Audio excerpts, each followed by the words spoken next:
There's always something new from our sponsor, Text Control. They just released version 30 of their document processing library that includes new document collaboration features.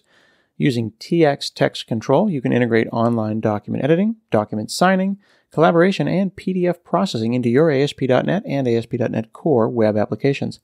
Whether you need to create PDF invoices, quotations, or reports, TX Text Control provides the developer libraries for all document-related tasks.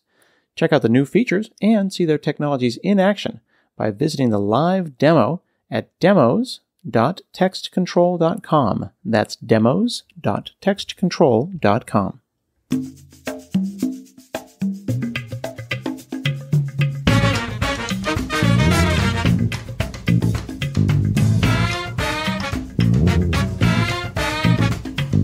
Hey friends, I'm Scott Hanselman, and this is another episode of Hansel Minutes. Today I'm talking with Quinn Damerell. He's the author of OctoEverywhere.com, a 3D printing website, and he's a 3D printing enthusiast as well as a software engineer at Microsoft. But that is your day job. At night, OctoEverywhere allows people to quickly and easily see live streams of their 3D printing prints. And you can see them anywhere in the world. So you can use this to access your 3D printer from anywhere. How are you? Good. How are you doing? I'm living the dream. I've actually been traveling just a little bit. I was in Portugal. I was in Atlanta.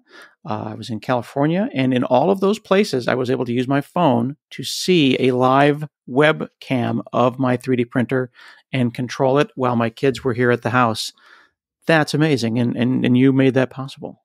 Perfect. Well, then my hobby is working well. I'm happy. I have three kids, so I'm jealous that you can. I have three young kids, so I can't travel as much. Okay. You don't let those kids use the 3D printer? No, not yet. I 3D print things for them, though, and they really enjoy it. Yeah. So let's back up and let's talk about the state of 3D printing at this point here. I could put a 3D printer together and I can print stuff. Why do I need a camera pointed at the thing? Yeah, so 3D printers have really come a long ways. So my wife got me a 3D printer for Father's Day about 3 years ago, and that was my first one. I had heard about them since like college, but I knew they were really kind of fussy and they would break a lot and everything. But they come a long way now, and they print really well. But occasionally you still have trouble. So making any standard basic 3D printer that's just sitting there doing its thing and making that internetified or, controllable, manageable, watchable, even from in your own home, having a camera on it so you can look at it on the couch as it's printing is really helpful, because you have to remember a lot of prints take multiple hours, some take days. And so being able to wake up at 2 a.m., quickly look at it and go back to bed is really kind of nice. And people just love to watch 3D printers print. So yeah, I've had a couple of times when it's gone completely off the rails and I'll come back and it's just gone into complete spaghetti and you just don't really know. And I've also read some really horrible stories about people's houses burning down. I know that that's an outlier, but maybe it'd be less likely that your house would burn down, but more likely that you would damage your 3D printer or the gears or the motors at some point. Yeah, definitely. I think power supplies have been known to go sometimes if they're like lower end models, and sometimes the hot end can overheat. I'd say 3D printers from the last 2 or 3 years or so have a lot more safety in them than they used to. Like they have thermistors that shut off the hot end if they, if the hot end's heating too much and it can't detect what temperature is, it will just fail safe and turn off, which is a newer feature and stuff. So I think they're way safer nowadays, but people do recommend keeping a smoke detector by them, kind of that standard stuff. In case that stuff happens. Yeah. I also like doing time-lapse photography, right? So like taking a picture from your webcam a little bit, and then you get a nice, cool, magical, this was printed in 10 minutes as opposed to 75 hours. Yeah. Yeah, people love that. It's actually interesting. I think the interesting thing about that is that it's trickier than you'd think, because each layer the 3D printer produces actually leaves the head and the model at a different position depending on like what the geometry of the layer is.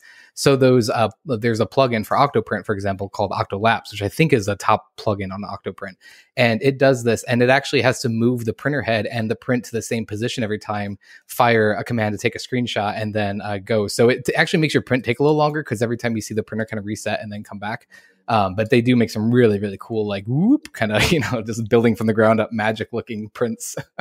So you bring up OctoPrint, which I think is one of the most important pieces of software that's happened in the 3D printing space. And we actually had the creator of OctoPrint, Gina, on the show on show 470. So folks who are listening can catch up on that at hanselminutes.com/470. OctoPrint does what? So a 3D printer on its own is just a piece of hardware that typically you load a model into using an SD card and then use like a physical selector and an LCD screen on the printer to control, basically.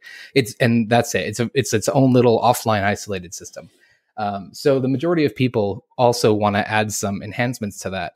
And so OctoPrint is a software stack by Gina, who's a genius, and she's super active on Twitter. So go follow her. It's basically, it controls an entire 3D printer from the ground up. So it's printer control, and then also has an entire web server built into it, which allows people to access it via their home network. So you get like a full web portal, you get all the things you want for 3D printing. You can drag files from your desktop into the portal and it automatically uploads them, and then you can print them rather than putting them on an SD card, then physically going to printer and putting it in. It supports webcams, so you can watch a full webcam stream of it printing in real time. It does things like, well, one of the most powerful things it does is that's super pluggable. And so that's where OctoLapse we were talking about earlier, and like where my plugin comes in. But basically it just kind of makes your printer like a IoT device of sorts. And for all the reasons we mentioned earlier of super long prints and stuff like that, it's just really nice. And it's mostly designed to run on a Raspberry Pi. So you can super easily just flash a Raspberry Pi. There's images in the official Raspberry Pi imager for it. You flash it, just plug in with USB cable and you're going. And also there's been a project called Octo4A I'll call out real quick. And they have an Android app that you can run on old Android phones, any kind of phone you have laying around, that will run OctoPrint with a camera enabled on it. And it's super nice if you just have some, an old Android phone. I think by now everyone has an old Android phone laying around. And then you have to go buy a Raspberry Pi. You can just try it for, basically nothing. And it's super cool, super powerful. That's a really great overview. Let's go and do a little bit of a summary there. So when I started in 3D printing about 8 years ago, I had a giant long USB cable. I ran OctoPrint on my local computer, and I was then telling each of the instructions. Is that correct? My computer is the brain, and it's moving the XYZ axes from here. Yeah, so raw G-code, which is what a slicer produces, is essentially like assembly instructions. It's literally like extrude 200 millimeters of filament, move the head XYZ, and OctoPrint is streaming those to your printer in real time, and the printer's then just executing the commands. Okay, and if I did it off an SD card, then I have the raw G-code, the raw instructions. As an older person, it reminds me of modem instructions like AT/DT to pick, to dial the attention dial tone and things like that. These are low-level instructions that tell the printer what to do. I can load them off the SD card, but then there's no connected. It's an air-gapped machine. It has no 3D printers, as a general rule, don't have any Wi-Fi, correct? Well, so yes, except for the last year or so, a lot of 3D printers have come out with full little OSs on them, pretty much running like Raspberry Pis internally. So most base 3D printers don't, but some newer higher end 3D printers actually are starting to nowadays. Okay, so we'll say as a general rule, like you said, it's a dumb air-gapped machine. Definitely, yeah. And just like you could take a printer, a real printer, like a paper printer, and have a laptop and plug it into the thing, and then maybe make that printer a wireless printer. OctoPrint lets me take my dumb 3D printer and make it super smart. Exactly. Okay. So there's a whole ecosystem around that. And I always tell people the first thing you do once you get your 3D printer working is you go and find either a Raspberry Pi or an Android, you install OctoPrint, and then you can have all kinds of fun. However, I travel and I want to be able to access this. So I installed a VPN, and it was a whole thing. I just wanted to be at the hotel and then watch the 3D printer, or even just run down the street. Did you have the same problem? Because it sounds like you've been 3D printing for 3 years. Yeah. So that's exactly where literally my entire project came from. I was 3D printing for about 3 years, and a little bit into it, I was, I'm a very techie person, and I was like, I want to watch this thing. I set up OctoPrint. It was incredible. I mean, you install the plugins, you customize it, you get custom colors in there. It's amazing. And you're like, I want to access this thing like I'm running out to grab my kids. I just want to keep an eye on my printer. And so, yeah. So then you I started by port forwarding, which actually was a big issue. A lot of people are port forwarding OctoPrint, which you should never do. There's actually a security exploit discovered, and it has a full RFC with OctoPrint because OctoPrint was never designed to be internet facing. So port forwarding it from your home network just makes it, completely exposed to the internet. And it was never designed to do that. So you should never do that. But then there are other ways. You could set up a custom VPN if you wanted to maintain the server and have the certs moved around on your phone and everything properly, Tailscale and a few other things. Let's back up for a little bit and make sure that we keep our listeners following, because there's a lot there. Sure. Just to make sure I understand, right now I'm looking at my OctoPrint and I have a web server that's 192.168 internal address, and it's just on port 80 and it's totally internal. So I have an intranet, right? Yep. Okay. And if you're saying if I go into my Comcast router, or in my case, a Ubiquiti fancy home thing, and just expose port 80 to like some external thing, that's a bad idea. Exactly. That's called port forwarding. And basically your home router acts as a NAT. And when you hit your network address translation. Exactly. When you hit your IP address, if there's nothing set up there, then your router won't do anything. But you can say, hey, if someone hits my internet IP address on port 80, forward it to this internal IP address and just let it handle it. And so then you can access OctoPrint. But another thing to point out is it's HTTP. It's not HTTPS. So this isn't even using any kind of SSL or encryption, security, anything. So then you're tunneling your access to your 3D printer, both exposed to the internet with OctoPrint has like a username login system, but it's not for that. And it's unsecured. So, if someone's man-middling you, they can see everything you're doing. Okay. So it's designed as an intranet application. Yeah. It's written in Python, and there's a Python, web server. I'm not sure what web server it runs in front of it. It's called Flask. Okay. It's built into the process of OctoPrint. Okay. So then, you're basically poking a hole in your house. It's a new window that someone could then jump into, and you don't want them jumping off, taking over your Raspberry Pi, and then running around inside of your house, causing trouble. Yeah. Basically, port forwarding in the modern day and age is never a good idea for anything. OctoPrint or anything, never port forward. Always find a different solution. Okay. So VPN we talked about. I tried using the VPN that was built into my router. I tried OpenVPN. These things all work fine, but they're just a little bit more technical than maybe I needed to. But you said you were a technical person. Why didn't you just VPN in? Well, that was the solution I would have gone down had I not had some weird aspiration to just build something as well for everyone. My main goal with OctoEverywhere when I first built it was just to build a tool for the community, because I thought having even just subtle access to OctoPrint from anywhere was a really powerful thing. And I had this idea that was like, I think I could just proxy it through essentially a web server and it should work. And that was, I was pretty naive to even like reverse HTTP proxies, which is basically what this thing is. I wasn't even aware of that term at the time. I just kind of had this crazy idea and I wanted to build something that other people could use. So I went down that path. Doing things like VPNs are great, but you have to like maintain your Raspberry Pi and make sure you sudo app update it every now and then. So if there's a security bug, you have to fix it. It's on you. You setting up the keys. If a key expires, then you have to you lose access all of a sudden. So it just takes away all that. Abstracts all that away from the user, and the user just gets a secure connection to their OctoPrint from anywhere. And it just was a great feature, I thought, for the whole maker community. So for folks who are listening who may be different technical levels, when we think about a proxy, a human proxy is a person that does something on your behalf, right? So if you give me a note and then I give it to someone else, I was acting as your proxy and you didn't communicate with that person directly. When you said you wanted to do an HTTP proxy or reverse proxy, you're basically saying traffic from one hand, I'm going to then turn around and hand off on the other hand. You're going to bridge two networks with an HTTP proxy. Exactly. A more better term that people may think is just a relay. It's basically just a relay. So basically my idea is that, hey, this is a web portal, right? And if I have a client running an OctoPrint, I can make a connection to a server that's completely secure. It doesn't require port forwarding or anything, just like your computer connects to Facebook to get push notifications whenever Messenger has a new notification for you or any other service. So my plugin running an OctoPrint makes a connection to my server over secure WebSockets. My whole service is obviously HTTPS. And so it makes a connection to the server and just sitting there. And then when you as a user want to access your portal, you go to my website, and basically my website takes the request your browser makes, bundles it up, sends it down the WebSocket to your printer. The printer makes it locally to the web server as if you were just sitting there on your local network. It then fulfills the request. The plugin bundles up the fulfillment of it, shoves it into the WebSocket, and then my server sitting up in the cloud just spits that request back out exactly as if you were. So it's literally just a relay of what's going on at OctoPrint.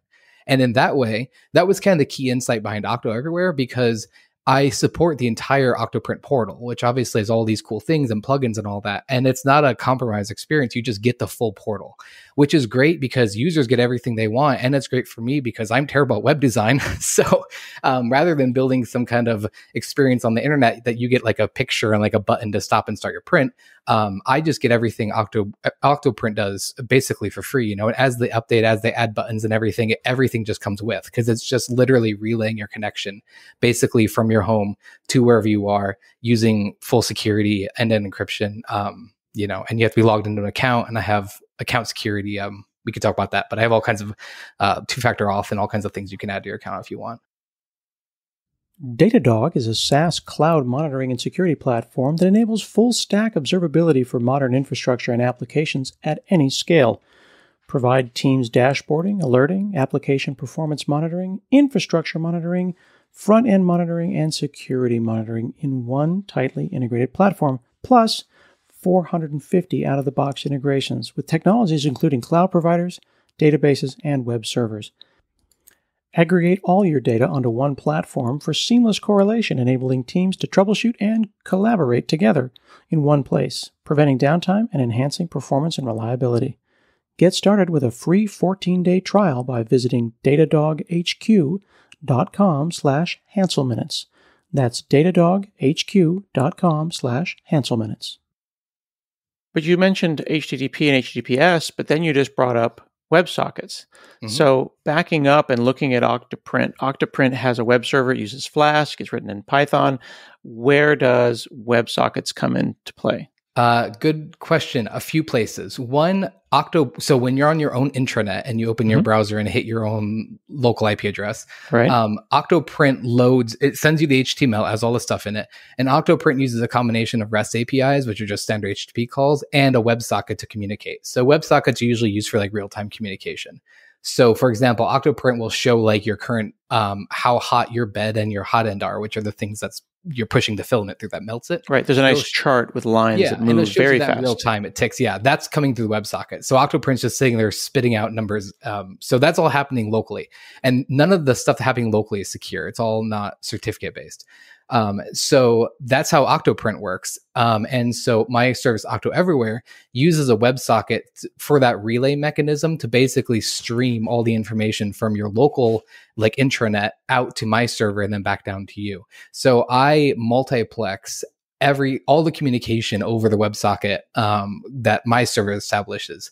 And so one of the hardest things I had to implement when I was first implementing it was my service also needs to handle WebSockets then. So I need to my cloud servers need to handle both HTTP requests to OctoPrint, but also WebSockets to make the entire portal work correctly. So your browser will establish a secure, I always upgrade all the HTTP connections and WebSocket connections to the secure versions, which is HTTPS and WSS. So it'll try to establish a connection to what it thinks is OctoPrint, which is actually my server. And then I have to relay that persistent and active connection across the whole kind of boundaries. So when right now I said I was on 192.168, which is internal. Yep. When I go to, let's say, hanselman.octoeverywhere.com, yep, you need to basically lie so effectively that any requests, any headers, everything needs to be seamless so that OctoPrint thinks that that's the website that it's hosted at. Exactly. The only thing that's really different is the domain name. And there's a cookie that's set for your user, which gets weeded out on the server side. But beyond that, I had a goal to keep everything as preserved as possible because I wanted to make this thing as compatible as possible with every OctoPrint plugin. OctoPrint plugins use WebSockets, use REST calls, or anything that you can do on the web. And so I wanted to keep this thing compatible with everything someone could possibly want to do with it. And so I basically, beyond upgrading things HTTPS and a few other little things like that, it's exactly what you would get locally. If you open the inspector in Chrome, for example, you'll see all the exact same calls with same WebSockets established and all that. So if I were going to design this myself, and I mentioned when I said just, you could kind of hear the air quotes, because one of the things I like to talk about is how we shouldn't say just to minimize someone's hard work, but we can use it as a learning tool. I would probably just listen in and then I would see, oh, here Gina and OctoPrint is hitting /API and here they're hitting /webcam. And then I would probably build a bunch of routes, but that would end up being an allow list of things. That's going to break down very quickly because I assume that plugins have their own REST APIs that they add in. Yep. You must be capturing basically star. You're grabbing everything. Yeah, basically, the way it works is so my service is written in .NET Core. I always upgraded to latest .NET, so now I'm running .NET 6, which I really love. And so basically, what I kind of do is I kind of short circuit. I don't know if it's called Kestrel anymore, but the HTTP engine, and I think they renamed it. But I basically short circuit that, and every request that comes in, I handle first. And I use a lot of APIs and stuff for OctoEverywhere.com. When you go to the website, you'll see it hitting all kinds of APIs that OctoEverywhere base. So for that, I use all the normal Kestrel stuff, all the ASP.NET controller handlers and all that jazz.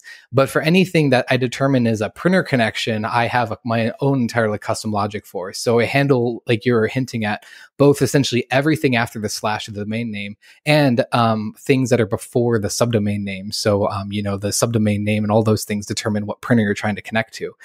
So basically the system handles all that stuff. And, anything after the / essentially gets just, put in a package and sent down to the printer like wholesale. I just gather all the headers, all the context, and then send it to the printer. Here, like, you ask OctoPrint if it knows what this is. Basically, is how it works, We talked about how OctoPrint has a whole plugin architecture, and there's things for doing time-lapse photography and better G-code slicing. Why does OctoEverywhere need a plugin if you're just going to route everything directly to an internal IP address? Yeah, good question. So basically, you can do it in a lot of different ways, but basically you just have to have a client running. So you could run a client on a desktop that's on the same intranet, and it could reach out to the server and, access it and proxy relay all these things through. But so OctoPrint, one of its most powerful features is that's a super powerful plugin system. And anyone can author a plugin. They're written in Python. There's great documentation on it. There's great getting started steps. Anyone can then throw them into a Git repo, and they're accessible to everyone using everyone using OctoPrint. So it's just really powerful. It's like a one-click install for users. They're listed and all that jazz. So it's basically just a lower barrier of entry. Since my whole goal was to make this easy, because if you wanted to not use OctoEverywhere, you could set up a VPN and set up your credentials, all that stuff. But my goal was just to make this like as easy as possible, because there's people who do 3D printing who aren't that technical. Some people struggle to get OctoPrint set up, and that's about the extent of their technical ability. So it's just easy. You just click the thing, you log in. When the plugin first runs, there's a wizard concept in OctoPrint. So I pop up a thing and it's like, hey, click this link, and then it sets the print up to your account, and you're pretty much done. You have full access. So it's basically just a good way of doing it. OctoPrint has an update manager, which will update the plugins, will alert users of updates and all that jazz, which is really nice. When you have a web protocol, I update it every now and then between the communication between my servers and the plugins. So keeping everyone up to date is critical. So I don't have all these old clients laying around. I have to keep servicing these old protocols and stuff like that. So it's just a really nice interface. It's a really good way of doing it. I think it's really easy for users to use. Yeah, it took me 120 seconds to set it all up. And I was particularly impressed that I was able to use my social login, because I run, Google for handsome.com. So I wanted to be able to log in with my social login, which includes two-factor auth. So whatever social login that you have that has strong authentication, that's sitting in front of me and my printer, or printers, plural, right? Yeah. Yeah, you can connect as many as you want, really.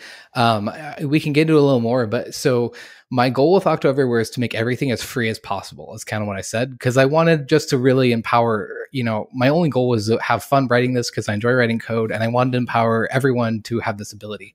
And so everything is free. You can set up your thing and you could get free webcam streaming, the full portal loaded, unlimited data in that regard. And then there's a few limitations, because I can't obviously let people just chew bandwidth and stuff. So I cap things at certain places. And then a little while into it, I set up the supporter model where people can pay. It's optional, but they can pay an amount per month they can choose that will support the project and also unlock some perks for them. Since they're contributing, I can like raise the limits a little higher for them. But yeah, so anyways, sorry, going back to printers, you can have, I think, up to 5 printers connected, which is way more than most hobbyists have. And then if you're on some of the tiers of the supporter thing, you can have more, and you can actually have unlimited. I can set you up with, people up. I can have a model where you like pay per printer over a certain limit. Because it costs me resources to run the server, to all the bandwidth is really costly, obviously. And every printer connected is a WebSocket that's concurrently just actively sitting there on my servers, because you never know when someone's going to make a request. So every printer is always connected to the servers, just waiting for something to do. Yeah. So when did this go from being you were messing around and this is a hobby to now like it's officially a side hustle / small business? Yeah, man. So I looked this up. So we, when COVID started, we decided to go to Wisconsin, where my wife's from, for 2 months, because we rented a little house on a cottage. And I thought, man, I really just want something to do, because it's supposed to be like relaxing. We worked from there, we worked remotely, but I wanted something to do. So I wrote this thing as this like really, really bad, looking back upon it now, really bad prototype. And so I put it up on the OctoPrint forums like August 5th of 2020. So the first commit I was looking is June 2020. I put it up on the forums August 5th, and it really took off. At that point in time, it was an Azure app service. I got so much load. It literally was rebooting about every 20 minutes because it just couldn't handle it. I mean, it was like in rough shape, but people really liked the idea of it and really engaged with it. So then around November, November that year, I kind of doubled down on it and kind of tried to fix all those concurrency issues. I realized there were some WebSocket issues of what Azure app services that have like limits to how many concurrent WebSockets you can have and things like that. So I found ways around all that and kind of really went forward with it as just kind of something I did because I just enjoy doing projects like this. I usually always have a project list like this I work on. People know me. Some people know me in the past from Windows Phone. I worked on a project called Baconet, which was a Reddit client. And a lot of people like that. And so I just did that because I remember that. Yeah, that was fun. you. That was me. Yeah, it was all me. Oh, that's so cool. I just did it. I did it for 8 years coming out of college. And, I think I made like, $2,000 off it total over all 8 of those years or something. But, about $6 an hour once you do the math. Yeah. But it opened so many doors and like people talking to me, and it was so fun. I just love doing it. So that's basically why I did this. But so to answer your question, like, I don't really know. A little while back, I actually formed like an LLC to kind of provide it all because it was becoming more of a business. I still consider it a side hobby, not a side hobby, but like a side project, like kind of the way Gina does OctoPrint for the community. It doesn't like directly make any money off it. Like I just consider it something I can do. The maker community, especially around 3D printing, is amazingly communicative and open source and like inclusive and all this stuff, and they always give all this stuff away for free, like open source software and stuff. So I just kind of feel like it's my way of contributing to that, and I enjoy doing it. So it's like a win-win for everyone. I've long said that if you can find a thing that you're excited about, that you're passionate about, you will learn more about software and systems if you are responsible for something that you want to keep running 24 hours. Now, I run my blog and my podcast, so if I'm at the movies and I get a text from Azure or Pingdom that the site is down, I have to decide, do I leave the movie theater and try to sit in the car with my laptop and like reboot the server? Have you had those moments? Yes and no. So I was fortunate enough that in my Microsoft career, I actually worked on Mixer.com and I worked on video stuff. I never did services, but I learned so much from those guys about how to do services. I applied so much of that forward here. So some of the fundamental things I really try to do in OctoEverywhere is that, one, I try to keep like for me as a building is I try to keep everything as simple as possible. And I try to keep everything like as robust as possible. And I always try to use a third-party service if it exists. So when it comes to things like, running, like I use MongoDB for some of the backend stuff, and I don't run my own MongoDB. I use DigitalOcean's managed thing because I don't want to be the person that has to go into the VM and try to reboot it and get it to work. Like if it's managed, it's their problem. They can fix it. And as long as I can use managed things for like a low enough cost, so it doesn't cost me a ton to run the service, then I always defer towards that. I use Influx for telemetry, and I use influx.com as a cloud offering. I use them instead of running my own Influx because it's just another thing I don't have to worry about. So I try to defer like DevOps work, I guess, maybe as much as possible. And so it's not on me.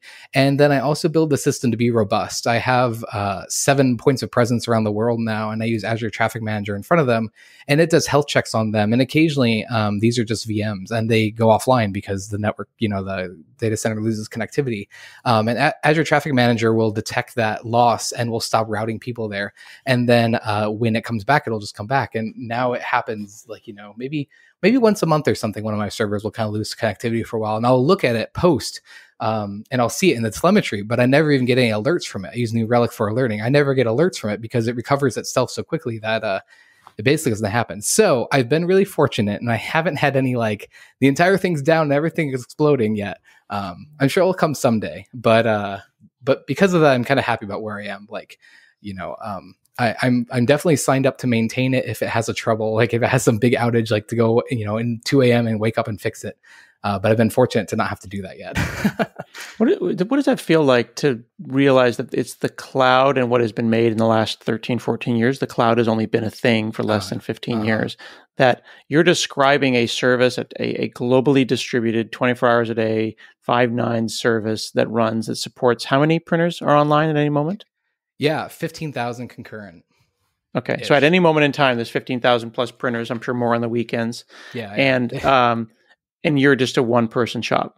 Yeah, it's incredible. I've reflected upon that so much in the last little while that like even just building this wouldn't have been possible. I mean, I use DigitalOcean VMs for compute right now, and if I had like a bare metal server or something I had to run and maintain and own, like it would be way expensive, way more expensive than I could possibly afford to get this thing off the ground, and B, like way too much maintenance. Like it's incredible, the tools, and like Cosmos DB, I use it as a globally replicated. I use a failback region, so I have it replicated in one region. So if the East Coast US region goes down entirely, it'll fail over to the European region, and everything will be fine. It'll recover itself when it comes back. Like all those things as a service just really enable this to work. And like as a one-person shop, as a little business, I guess you could say, it wouldn't be possible if that stuff didn't exist. And so it's I have 15,000. You can actually go to OctoEverywhere.com. That's the homepage, and I have a little ticker there that kind of shows it, and that's actually a real number. It's in real time. It's about updated about every 15 seconds of all the servers globally, and that's the number of like active WebSocket connections that are just sitting there waiting or in use or whatever. So that number really ebbs and flows over time because people turn their OctoPrint on and off with their printers typically. I pulled some other fun numbers. So I have about 30K monthly active users. I have 24 million API requests a month, and that's just OctoEverywhere's APIs. That's not like OctoPrint's APIs. That's not you proxying APIs or relaying No, APIs. Yeah, that's just like my like user API. Which is probably in the billions, I would guess. Yeah, and so I have about 115K OctoPrint portal loads a month. And so that's just like the HTML loading. And the HTML obviously calls like probably 20 REST APIs or something as it's loading and doing all of its stuff. So you can multiply that out. I have an SMS service that sends notifications. That sends about 14,000 notifications a month. And I send about 255 emails a month. The email thing I have to give you really like a compliment for. I installed it all just so that I could get access to my 3D printer. And I was watching a movie with the kids, and I got an email, and it was a photograph of my print being done. And I was just so delighted by that because I did not expect I would get that when I signed up. Yeah. And that was such a cool little piece of polish. Yeah. That really impressed me. Beyond OctoEverywhere. So the core is the portal. The core has always been the portal. I just did an update like literally yesterday that I was able to lower latency on the portal by finding the most ideal server instead of using the traffic manager, which is a pretty coarse grained thing. The plugin actually now does like pings against all the servers and connects to the one that's best for like your absolute ISP connection and all that stuff. So I always focus on the portal, but beyond the portal and loading, I've added a lot of other features. Just as people like, I work with my community. My community is great. We have a Discord, we talk, and we have a lot of mechanisms I talk to people, but they give me ideas and I just implement them because it's like, that's cool. So I support notifications, like when your print starts, when your print's done, every progress, every like, you could say every hour or every like, like percentage of progress. And I support a whole bunch of endpoints. And the way this thing's written is that you can essentially turn any of these notifications on for any endpoint. So I support email, Telegram, SMS is the new one, Discord DMs, Discord channels, Slack channels, Push Bullet, and push over, which see, now I want a Teams bot that's going to talk to me and send me occasional printer pictures. I should. And so it does that, and with full images, and I format it all and have all the context in there and stuff. And this all came from people and working with my community and the OctoPrint community in general, and saying like, hey, what do you guys want? Like, what would help you? What's cool? So as we get towards the end of the show here, speaking of community, I'm using currently an application called Octopod, which lets me see directly a picture of what's going on in my printer right now. That's not you. No. OctoPrint's not you. Yep. The Prusa printer I use, or one of the Dremels that I use, are not you. How many players are involved here from Octopod all the way back here? And how did you all get that to work together? Is there some 3D printing standard I don't know about? Yeah, there's a dark hidden alley that everyone goes and meets in, and no, Probably called Discord. yeah, it's called Discord. No. So that's the coolest. I think one of the coolest things is that I had this idea a little while down the road. I was like, hey, there's all these cool 3D printer apps. There's about three major apps for OctoPrint on iOS and Android, respectively. There's about three per platform. So Gina writes OctoPrint, that's completely independent. And then there's these apps that are written by these independent people, and they're just these people writing apps, because that's their job. A lot of them is they just write apps. Most of them are free, most of them have little freemiums in them. But they're just these apps. And I was like, hey, so I reached out to these people and I'm like, guys, I proxy all OctoPrint commands through my service. Since you have your app written and you have this rich, full app with, UI that lays out to different devices and use Apple Watch and all that jazz. If you guys just, replace this domain name with this, then, your app will work anywhere. And this is great because for you, your app works anywhere now. For me, it gets people to use my service and be people aware of it. And for customers, it makes their apps work anywhere. So all they have to do is basically pop the social login dialog and use the specific Hanselman.OctoEverywhere, and it works. Yeah. So I worked with them. I worked with all the app developers and built this whole portal. So the portal's on my side. They essentially and there's actually public documentation for this. If there's anyone who owns an OctoPrint thing and wants to integrate, just send me an email or whatever, and I'm happy to help you. But basically, you just open up this website in this kind of like OAuth style thing. The user logs in. It helps them set up their printer if they're not set up yet. It does all the steps. And at the end, it says, okay, here's your printer, and you're going to give this app full control over it. And what the portal does on top of it is that it actually gives an entirely secure relationship, because much like OAuth, it's manageable. So you can go into your OctoEverywhere.com website and disable access to individual apps.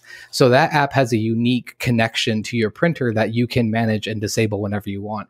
And it's they have to use HTTPS to talk to your printer, and they have unique credentials that are sent encrypted, so that only the app and, the app knows them internally, and anyone that knows those can access it. So it was super cool. And all the app developers were super amazing to work with. And they just love the idea of it and set it up. And it's been great. I mean, I think a lot of our users really love it. So it's super fun. I also want to call out how great OctoEverywhere live links are, where you can send a friend or your community an expiring link, and you can say, let them have a live stream of this printer for the next 12 hours. And then they'll auto expire. It's just little like chef's kiss features like that just make me smile. Thanks so much for chatting with me today. Yeah, it was a blast.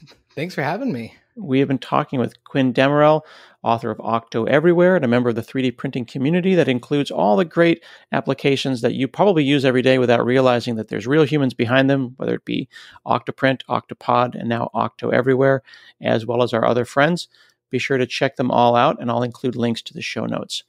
This has been another episode of Hansel Minutes, and we'll see you again next week.